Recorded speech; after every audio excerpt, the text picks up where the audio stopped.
যারা জানাচ্ছেন যে পরিবারের মধ্যে আমার সমপ্রেম নিয়ে, আমার যে সমলিঙ্গের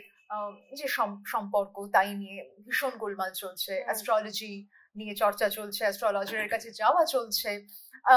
এই যে একাডেমিক ইনস্টিটিউশনের মধ্যে গোলমাল, পরিবারের মধ্যে গোলমাল, পরিপার্শ্বের মধ্যে গোলমাল,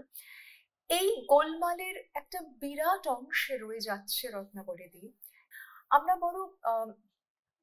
এক ধরনের হোমো হিস্টেরিক কালচারে বাস করি। আমরা কনভার্সন থেরাপির কথা জানি রত্নাবলীদি, যেটা নিয়ে তোমাদের অনেক আন্দোলন থেকেছে, যেখান থেকে আজ আর